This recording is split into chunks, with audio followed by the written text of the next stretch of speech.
안녕하세요. 더불어민주당 전국대학생위원장 김국민입니다. 오늘 저는 대학 사회의 문제점 이것들을 하나하나 여러분과 함께 짚어보도록 하겠습니다. 631만 7,630원 2015년 기준 우리나라 대학교의 평균 등록금을 나타내는 숫자입니다. 2016년 기준 최저임금 6,030원으로 이 등록금을 벌기 위해 필요한 시간은 바로 1,048시간입니다. 1,048시간은 43일하고도 6시간, 즉 이 시간 동안 밥도 먹지 않고 잠도 자지 않고 딱 숨만 쉬었을 때 가능한 시간들입니다.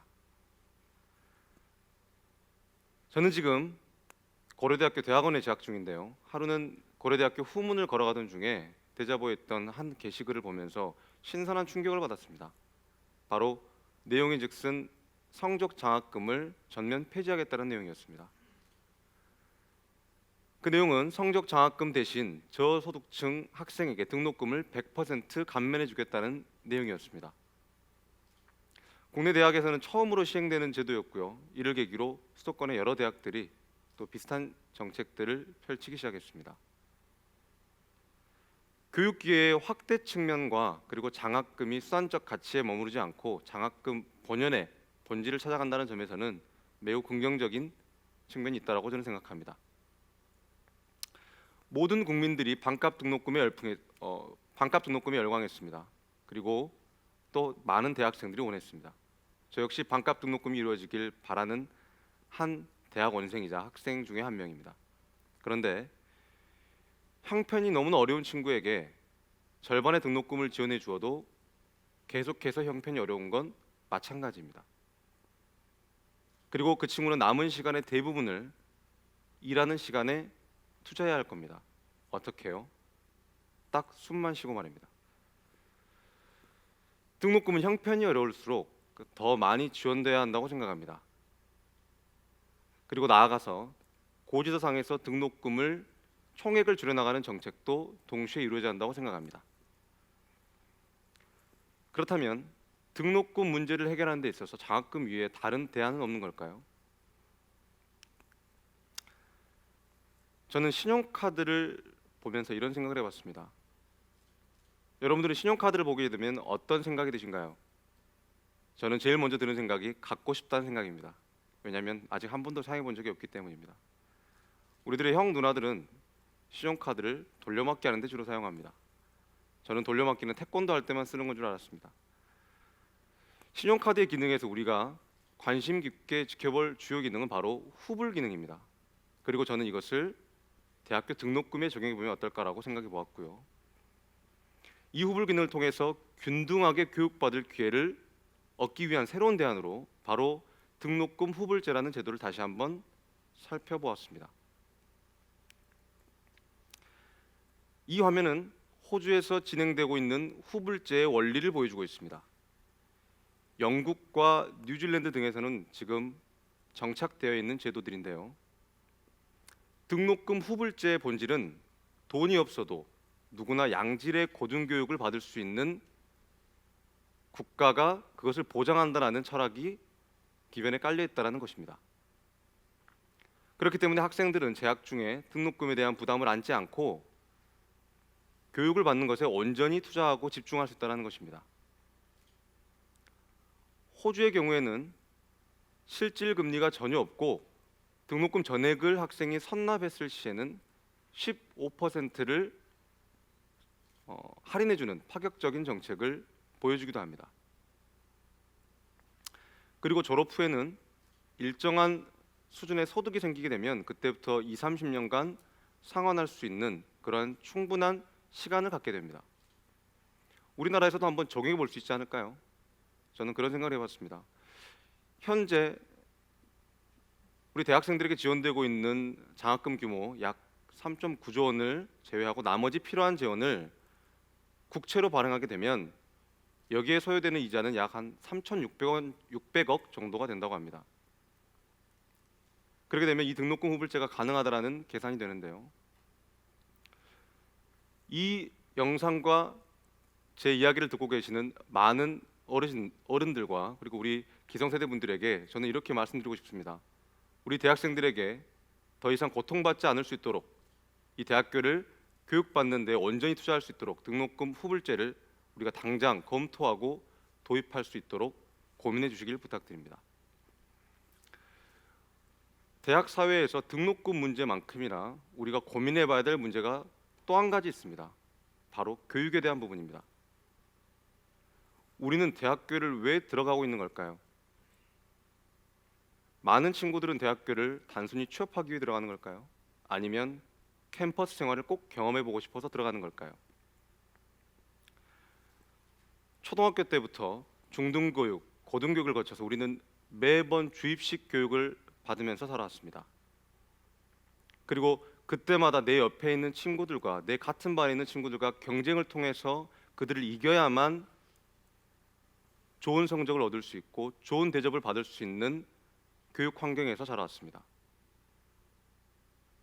그런데 이 문제가 그렇게 어려운 시험을 보고 대입 시험을 통해서 대학에 들어온 이후에도 전혀 변하지 않았다는 사실입니다. 바로 이 문제를 우리는 상대평가 제도라고 합니다. 그리고 저는 이 상대평가 제도가 반드시 금지돼야 한다고 주장합니다.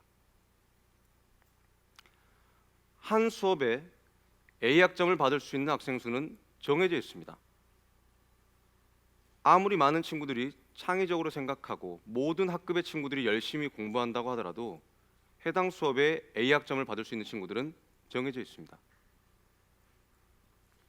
누군가를 이겨야만 하는 제도, 그리고 점수를 잘 얻기 위해서 점수를 잘 받을 수 있는 과목을 선택해야만 하는 제도, 국민이와 현호 그리고 준영이라는 세 친구가 있습니다. 이 세 친구에게 한 교수님은 조별 과제를 통해서 협동하고 열심히 고민해서 과제를 이행해 오라고 조별 과제를 내주셨습니다. 그런데 현호란 친구는 교수님에게 과제가 끝나고 난 뒤에 메일을 보냅니다. 교수님, 준영이는 열심히 하지 않았습니다. 그 친구는 제 옆에서 밥만 먹었습니다. 그러니 그 친구와 제가 같은 성적을 받는 것을 저는 납득할 수가 없습니다. 우리 대학사에서 보편적으로 일어나고 있는 현상입니다. 또 한 가지 사례를 들어보겠습니다. 이 세 친구는 성해생물학이라는 수업을 꼭 듣고 싶었습니다. 그리고 그 수업을 수강 신청하게 됩니다. 하루는 매일 밥만 먹고 다니던 이 준영이라는 친구가 나머지 두 친구에게 놀라운 사실을 전달합니다. 얘들아, 우리 과에 있는 친구들의 얘기 들어봤는데 성해생물학이라는 수업에 공부 잘하는 친구들이 대거 몰려있대.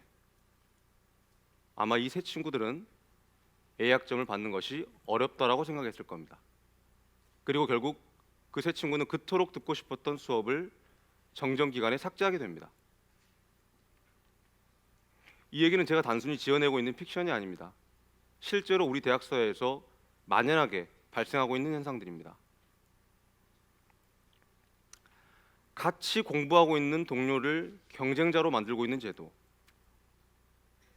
학점을 잘 받기 위해서는 공부 잘하고 있는 친구들을 피해야만 하는 제도, 그리고 이렇게 학점을 잘 받기 위해서 수년간 대학교를 더 다녀야만 하는 사회, 때로는 10명 이하의 클래스에서는 절대평가 제도를 도입한다기에 야간 수업만 쫓아다니며 수업을 들어야 하는 사회, 이렇게 경쟁을 부추기고 내가 듣고 싶은 수업과 수강을 할 수 없는 다양성을 훼손하고 있는 제도가 바로 상대평가입니다. 상대평가가 절대평가보다 우선시 적용되고 있는 이유는 아주 간단합니다. 바로 교육부의 대학 평가 기준 때문입니다. 이제는 우리 대학생들이 보다 자유로운 수강 신청을 할 수 있도록 이 상대평가를 금지해야 합니다. 우리가 인지해야 될 가장 중요한 핵심은 내 옆에 있는 친구와 같은 학급에 있는 내 동료들을 경쟁자로 인식하지 않는다는 겁니다. 인식하지 않아야 합니다. 그리고 최소한의 자유를 보장받고 내가 대학에 들어왔던 본질적인 이유를 찾아서 듣고 싶은 과목을 수강할 수 있어야 합니다. 그것이 바로 우리가 대학교에 들어가고자 하는 본질적인 이유가 아닐까라고 저는 생각합니다.